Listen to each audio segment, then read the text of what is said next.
Assalamualaikum warahmatullahi wabarakatuh. Teman-teman, jumpa lagi dengan saya Robi. Selamat datang di mata kuliah pemrograman 1 di pertemuan ke-12 gitu ya. Nah, apa materi yang kita bahas di pertemuan ke-12 ini? Yaitu kita akan belajar tentang pengenalan switch case. Sebelumnya, pada pertemuan sebelumnya kita sudah belajar bagaimana penerapan fungsi penentu keputusan dengan menggunakan fungsi if, else if gitu ya. Nah, apa itu fungsi switch case? Yang kedua ini adalah fungsi switch case itu merupakan pernyataan yang digunakan untuk menangani pengambilan keputusan yang melibatkan sejumlah atau banyak alternatif penyelesaian. Pada intinya, fungsi ini sama seperti fungsi if, tetapi kita juga bisa mengkombinasikannya fungsi switch case dengan fungsi if, else, if. Nah, secara struktur switch case ini teman-teman bisa lihat, di sini ada switch huruf kecil semua, kemudian ekspresinya apa, atau kalau di fungsi if itu kondisinya apa.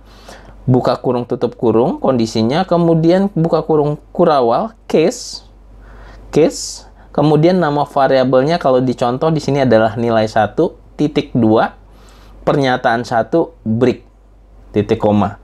Jadi case nilai 1 pernyataan 1 break untuk satu case, ini satu if istilahnya.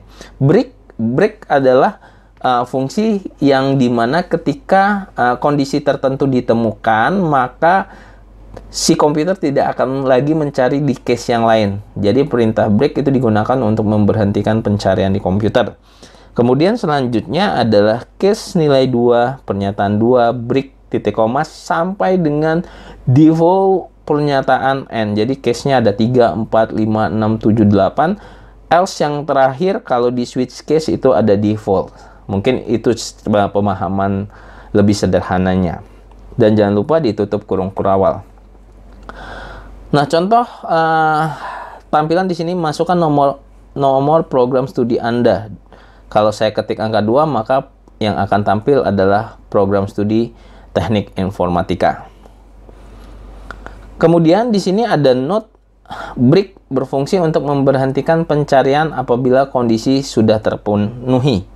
Default adalah berfungsi untuk memberikan pilihan yang lain apabila kondisi yang diketik tidak ada. Sama seperti fungsi else yang paling terakhir di fungsi if, else, if. Kemudian contoh lain penerapan fungsi switch case kita bisa lihat di sini teman-teman.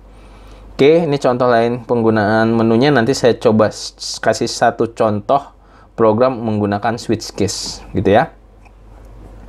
Oke, ini dia. Kita coba buat dulu yang program seperti ini. Menu utama program studi ekonomi, sampai dengan program studi hukum. Oke, kita buka textpad-nya. Nah, ini dia teman-teman. Kita buka textpad-nya. Kemudian kita buat dulu importnya. Import Java util.scanner.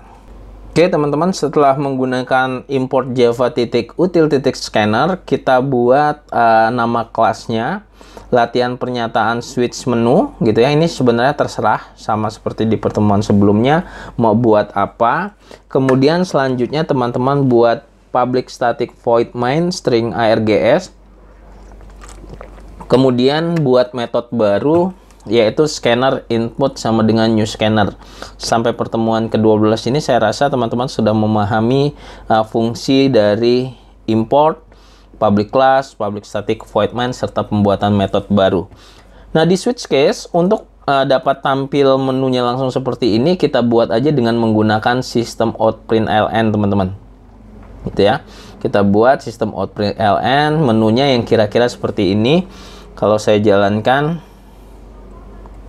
nah ini untuk tampilan saja menu utama program studi gitu ya. Nah, teman-teman bisa gunakan sistem outprint ln, kemudian dikreasikan agar tampak menarik, gunakan tanda sama dengan di sininya, kemudian di sininya sama dengan. Kemudian yang paling penting adalah fungsi scannernya. Di sini teman-teman gunakan sistem outprint ln, kemudian buat UI-nya mau pilih prodi nomor berapa, titik koma. INT pilihan. Nah, kita deklarasikan bisa INT pilihan itu di sini atau kita buat di bawah sini. INT pilihan. Nah, ini terserah teman-teman sebenarnya. Nah, kalau misalnya saya hapus, saya kontrol 1 sebenarnya sama aja. Gitu ya.